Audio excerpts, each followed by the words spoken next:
Hola, ¿qué tal? ¿Cómo estáis todos? ¿Qué tal? Me alegra mucho que podamos vernos, no sé, o estar cerca de alguna forma, aunque no lo estamos tanto. Eh, antes de empezar, yo quiero eh, leer un versículo que me encanta, que está en el libro de Filipenses.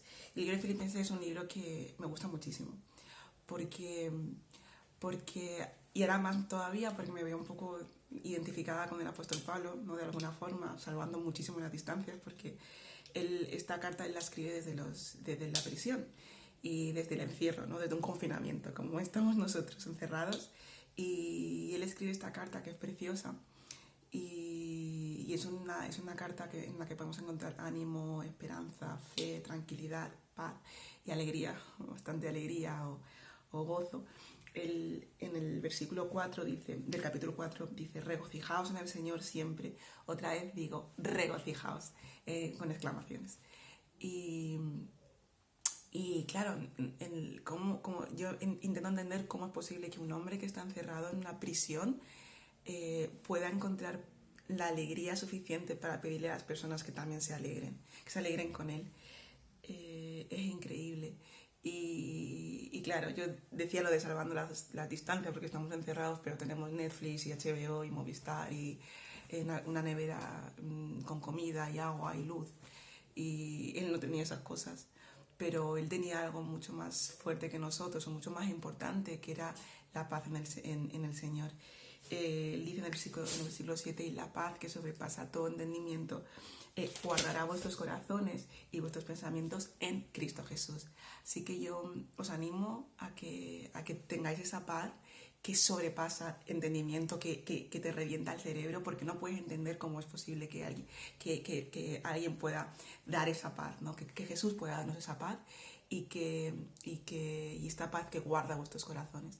Así que os animo a tener paz en el Señor, a tener paz en medio de todo esta situación y que podáis transmitir también esta paz a los demás. Recordad que no estamos de vacaciones, la iglesia no está de vacaciones porque nuestro Padre no lo está, que es un momento ideal para tirar de agenda y llamar a todas las personas con las que no hablas normalmente, que ames a las personas, que las cuides en la distancia, que las bendigas, que le llames, hagas videollamadas, mensajes, cartas, emails, lo que quieras, pero haz que las personas se sientan amadas, haz que las personas se sientan especiales y transmite esta paz a los demás, esta paz que sobrepasa entendimiento y que solamente Jesús da. Y termino con el versículo 13 que dice, todo lo puedo en Cristo que me fortalece. El versículo 11 y 12 habla del contentamiento en todas las situaciones y termina diciendo, todo lo puedo en Cristo que me fortalece. Así que os animo a tener esto como mantra, todo lo puedo en Cristo que me fortalece, y desde luego también puedes pasar por este encierro o este confinamiento, porque Cristo te fortalece. Muchos besitos. Adiós.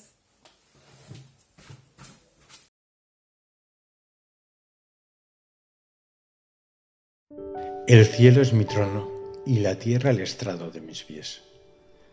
¿Qué casa me edificaréis? Dice el Señor. ¿O cuál es el lugar de mi reposo? ¿No hizo mi mano todas las cosas? Duros de cerviz, incircuncisos de corazón y de oídos. Vosotros resistís siempre al Espíritu Santo. Como vuestros padres, así también vosotros. ¿A cuál de los profetas no persiguieron vuestros padres? Y mataron a los que anunciaron de antemano la venida del justo, a quien vosotros ahora habéis entregado y matado. Vosotros que recibisteis la ley por disposición de ángeles y no la guardasteis. Oyendo estas cosas, se enfurecían en sus corazones y crujían los dientes contra él. Pero Esteban, lleno del Espíritu Santo, puestos los ojos en el cielo, vio la gloria de Dios y a Jesús que estaba a la diestra de Dios. Y dijo, veo los cielos abiertos y al Hijo del Hombre que está a la diestra de Dios. Entonces vi el cielo abierto y había un caballo blanco. El que lo montaba se llamaba Fiel y Verdadero, y con justicia juzga y pelea. Sus ojos eran como llama de fuego. En su cabeza tenía muchas diademas y tenía escrito un nombre que ninguno conocía sino él mismo. Estaba vestido de una ropa teñida de sangre, y su nombre es la palabra de Dios. Los ejércitos celestiales, vestidos de lino finísimo, blanco y limpio, lo seguían en caballos blancos. De su boca sale una espada aguda para herir con ella las naciones, y él las regirá con vara de hierro. Él pisa el lagar del vino del furor y de la ira de Dios Todopoderoso. En su vestidura y en su muslo tiene escrito este nombre: Rey de Reyes y Señor de Señores. Hola, hoy me gustaría con ustedes recordar el día en que el Señor Jesús entró triunfante a Jerusalén. Es lo que popularmente se le llama Domingo de Ramos. Vamos a ir acompañando al apóstol Juan en el capítulo 12, versículos del 12 al 16 para recordar esta historia. Dice así el apóstol Juan: el siguiente día, grandes multitudes que habían venido a la fiesta, al oír que Jesús venía a Jerusalén, tomaron ramas de palmera y salieron a recibirle y clamaban: Hosana, bendito el que viene en el nombre del Señor, el Rey de Israel. Y allí Jesús halló un asnillo y montó sobre él, como está escrito: no temas, hija de Sión, he aquí tu rey viene, montado sobre un pollino de asna. Estas cosas no las entendieron sus discípulos al principio, pero cuando Jesús fue glorificado, entonces se acordaron de que estas cosas estaban escritas acerca de él y de que se las habían hecho. En este precioso hecho histórico, leemos que las multitudes viajaban a Jerusalén con el propósito de celebrar la fiesta de la Pascua. En esta fiesta el Señor Jesús decidió ir, porque estaba escrito de él que fuera a Jerusalén a cumplir el plan y propósito divino de la redención. Ahora bien, observemos con atención cómo el pueblo de Israel, estos judíos, al ver a Jesús se alegraron y al andar con él tomaron ramas de palmeras y le recibieron, y dice aquí, y clamaban, Hosana, bendito el que viene en el nombre del Señor, el Rey de Israel. Reconocieron que Jesús era merecedor de alabanza, de ser glorificado, porque dice, bendito el que viene en el nombre del Señor. Reconocieron que Jesús venía en el nombre del Señor y por eso se alegraron y por ello exclamaron, Hosana, bendito el Rey de Israel. Reconocieron a Jesús como Rey. Qué hermoso momento de adoración. Cuando escuchamos que están exaltando al Señor Jesús, nuestro corazón se llena de gozo, porque esa es nuestra razón de vivir. Vivimos para la alabanza del Señor Jesucristo. Y cuando exclamamos, Hosana, bendito el que viene en el nombre del Señor, nuestro espíritu se regocija, porque creemos y también adoramos al Señor Jesucristo. Sabemos que Él viene de Dios y merece toda la gloria, la alabanza y la adoración. No solamente como Rey, sino como el Rey de Reyes y el Señor de los Señores. Y por eso nuestro corazón busca diferentes momentos para adorarlo y glorificarlo, porque Él es el único que se merece nuestra adoración. Pero sigamos en la historia. Y halló Jesús un asnillo y montó sobre él, como está escrito: no temas, hija de Sión, he aquí tu rey viene, montado sobre un pollino de asna. El Señor Jesucristo sabía la profecía del profeta Malaquías, quien escribió precisamente estas palabras: no temas, hija de Sión, he aquí tu rey viene. Por esa razón, en cumplimiento de la profecía dada por Malaquías 500 años antes de que se cumpliera, estas mismas palabras se cumplieron ante los ojos de esta multitud. Halló Jesús un asnillo. Es la manifestación de la humildad, es la manifestación de humillación. Y como dice este pasaje, montado sobre un pollino de asna, he aquí viene tu rey. Es la señal de la humildad y también de la humillación del Señor Jesús. Entró humildemente a Jerusalén. Es el cumplimiento de una profecía. Esto para nosotros debe ser causa de seguridad. Seguridad porque la palabra del Señor se cumple tal y como está escrita. Ese plan de Dios lo va desarrollando de forma efectiva y también veraz. La gente vio en Jesús al rey prometido, y por eso estaban tan alegres y tan contentos.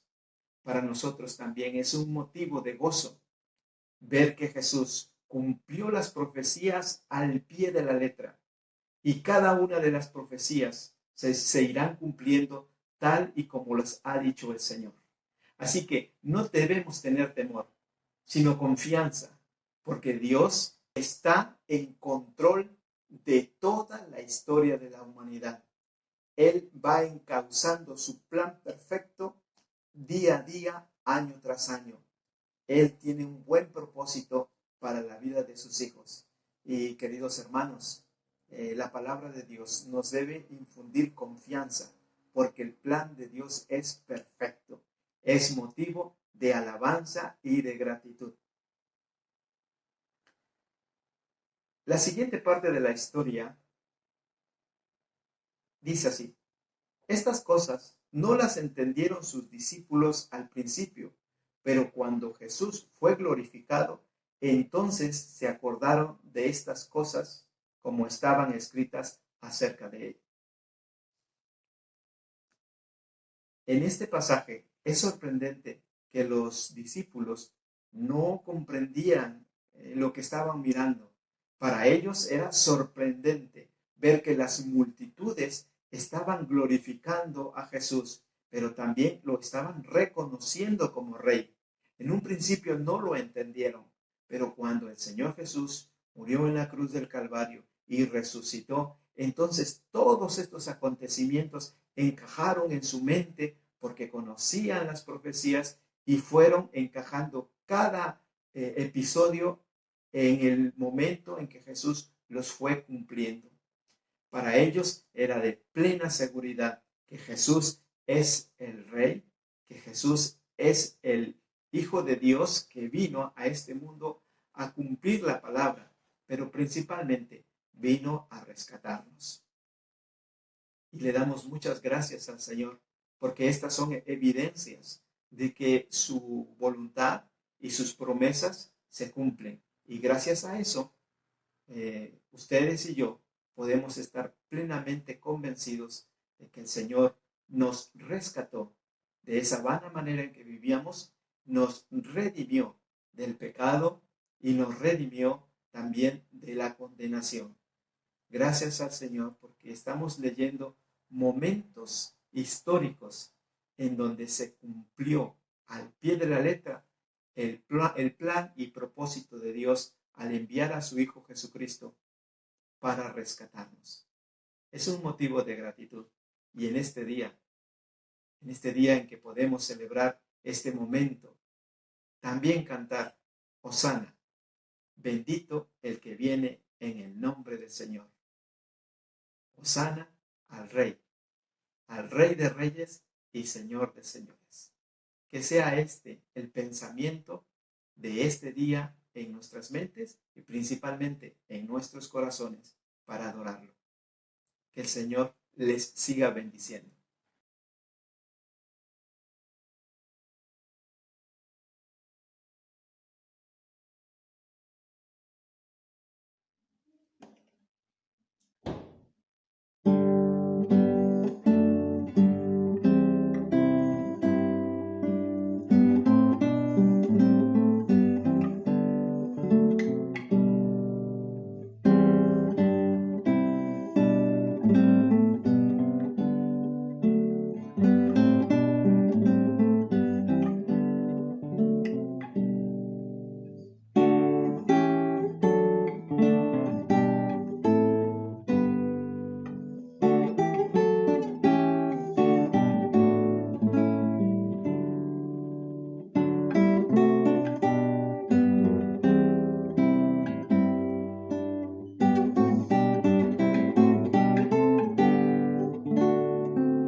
Hola, buenos días. Hoy me han pedido que comparta algo con vosotros, así que lo voy a hacer en Filipenses 2, del 25 al 30. Dice así: Mas tuve por necesario enviaros a Epafrodito, mi hermano y colaborador y compañero de milicia, vuestro mensajero y ministrador de mis necesidades, porque él tenía gran deseo de veros a todos vosotros, y gravemente se angustió porque habíais oído que había enfermado. Pues en verdad estuvo enfermo a punto de morir, pero Dios tuvo misericordia de él, y no solamente de él, sino también de mí, para que yo no tuviese tristeza sobre tristeza. Así que le envío con mayor solicitud, para que al verle de nuevo os gocéis, y yo esté con menos tristeza. Recibidle pues en el Señor con todo gozo y tened en estima a los que son como él, porque por la obra de Cristo estuvo próximo a la muerte, exponiendo su vida para suplir lo que faltaba en vuestro servicio por mí. En el versículo 27 dice: porque él, Epafrodito, tenía gran deseo de veros a todos vosotros y gravemente se angustió porque habíais oído que había enfermado. Epafrodito es una de las personas menos egoístas que vamos a encontrar en las Escrituras. Primeramente se expone a la muerte para poder servir al apóstol Pablo. En el versículo 27 dice: en verdad estuvo enfermo a punto de morir. No le importaba su propia vida con tal de poder atender a Pablo en sus necesidades. Estuvo próximo a la muerte, exponiendo su vida para suplir lo que faltaba en vuestro servicio por mí, dice en el versículo 30, el apóstol. No se nos dice cómo enfermó. Quizá fue una pulmonía porque le servía allí en la fría y húmeda cárcel, o puede ser también por el viaje largo que tuvo que hacer para atenderle. No lo sabemos. Lo que está claro es que el servicio que rindió a Pablo casi le costó la vida. Lo impresionante del caso es que a Epafrodito no le importó estar gravemente enfermo o morir. Lo que le importaba fue que su enfermedad causara sufrimiento a los filipenses. Ellos estaban tristes porque él estaba enfermo y él estaba triste porque la noticia les había causado tristeza. Y el apóstol Pablo estaba triste porque estaba a punto de perder a un hermano, colaborador, compañero de milicia y ministrador de sus necesidades. El caso es que todo el mundo estaba triste. Pablo estaba triste por Epafrodito, los filipenses también, y Epafrodito estaba triste por dar tanta tristeza a los demás. Se ve que tanta tristeza llegó al corazón de Dios y le movió misericordia, porque Pablo dice: pero Dios tuvo misericordia de él, y no solamente de él, sino también de mí, para que yo no tuviese tristeza sobre tristeza. Si este hombre hubiese muerto, todo el mundo se habría hundido en la tristeza. Hay un límite en cuanto a cuánta tristeza Dios permite en nuestras vidas. Cuando alguien está enfermo, no quiere dar tristeza a los demás, porque eso nos duele, pero a la vez es hermoso ver tanto amor en la tristeza que causamos con nuestros problemas de salud. Realmente nos amamos, nos importa profundamente lo que pasa a nuestros amigos y familiares y hermanos en Cristo. Lloramos con ellos. La otra cara del amor es sufrir con aquel al que amamos. Pero cuando Dios obra para evitar tristeza sobre tristeza, entonces nos gozamos grandemente. Si un día otros lloran por nosotros, podemos sentirnos muy afortunados al ser profundamente amados. Y ese es el mismo Dios que imploramos hoy, en medio de nuestros tiempos difíciles y angustiosos que estamos pasando. Podemos esperar el mismo resultado del Dios que ve lo que ocurre, oye la oración de su pueblo y se mueve en compasión para su liberación. Ese es el mismo Dios también que el salmista imploraba y le exaltaba tanto, y tantas proezas hizo con él. Es el mismo Dios aquel, el de toda la Biblia, el de Pablo, el nuestro, es el mismo Dios. Así que agarrémonos con fe al Dios Todopoderoso que nos puede librar de estas situaciones tan adversas. Que el Señor nos bendiga. Muchas gracias.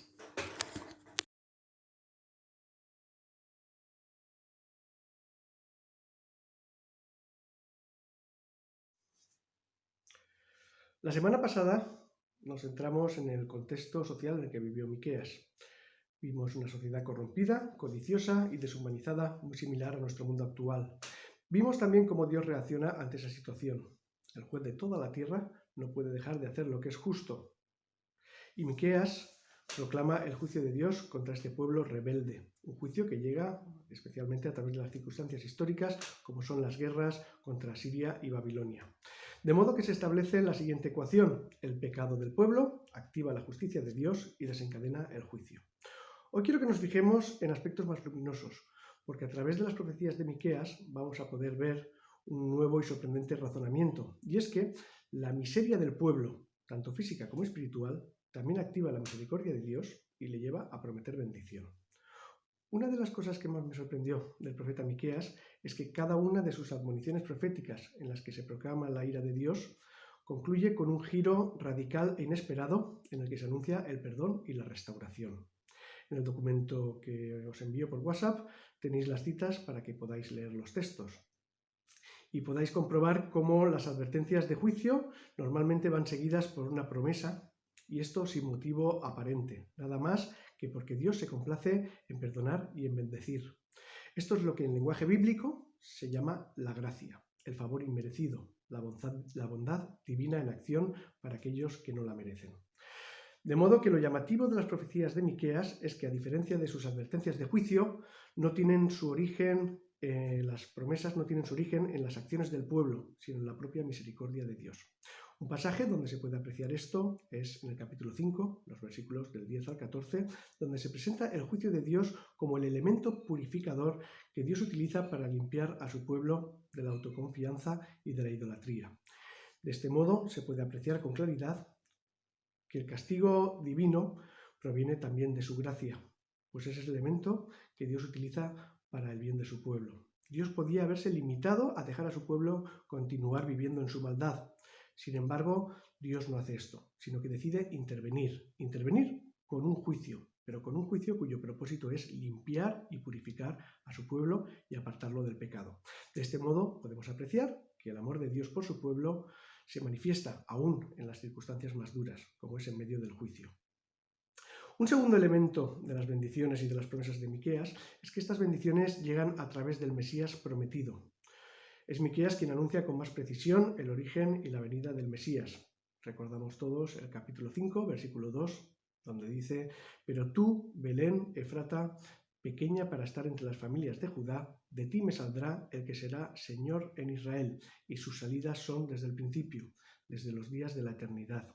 Se presenta en este texto con contundencia tanto el origen humano de Jesús y su nacimiento en Belén, como su existencia eterna como hijo de Dios. Es este personaje el que traerá la salvación. Versículo 4 de este mismo capítulo: «Surgirá uno para pastorearlos con el poder del Señor, con la majestad del nombre del Señor su Dios. Vivirán seguros porque Él dominará hasta los confines de la tierra y Él será nuestra paz». Poca explicación requiere este texto, pues describe a la perfección lo que Jesús ha llevado a cabo a nuestro favor. Un tercer aspecto a destacar de las profecías de Miqueas es la universalidad de sus promesas. Hay varias, pero cito una. Capítulo 4, los primeros versículos, un texto precioso, donde dice: «Acontecerá en los postreros tiempos que el monte de la casa de Jehová será establecido por cabecera de montes y más alto que los collados, y correrán a él los pueblos.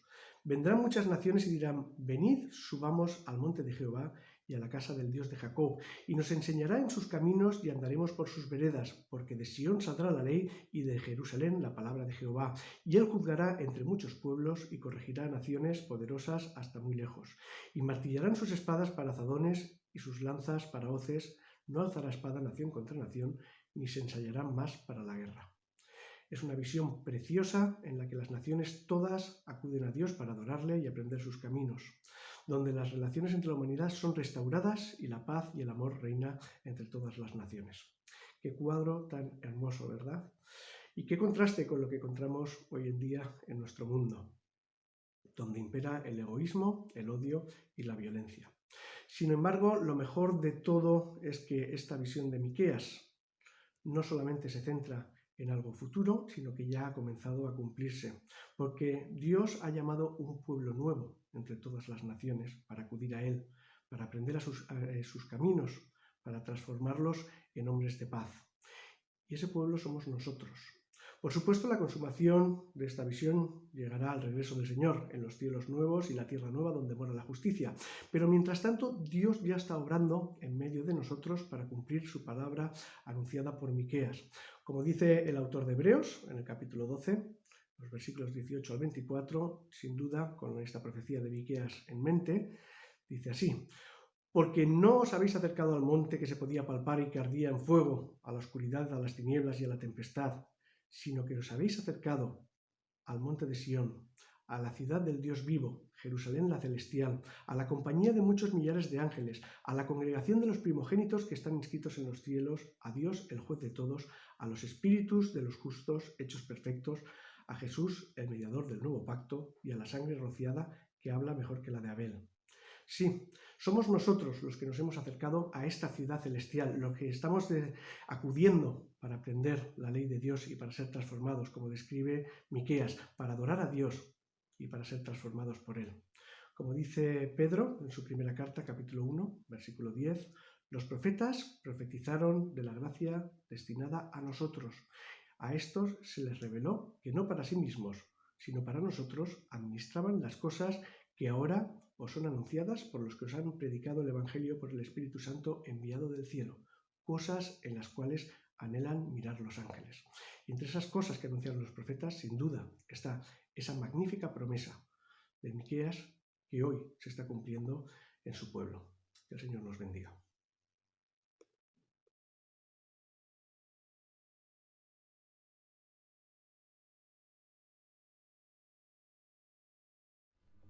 Amigos, ¿qué tal estáis? Yo muy bien y tengo muchas ganas de volver a veros porque tengo unas ganas de ir a la capilla. Besitos, adiós. Estamos en casita. Saludos a todos. Yo soy Frederick y ella es Esther. ¡Quedaros en casa! Yo también os echo de menos, pero no salgáis de casa. Adiós. Hola, Noah. Hola, mía. Saluda. Esperad, es que estoy muy buen. Cuidaros mucho. Que el Señor os bendiga como os ha cuidado hasta ahora. Hola, tengo muchas ganas de veros y de unirnos. Hola, espero que estéis todos bien. Os echamos mucho de menos. Nos vemos pronto.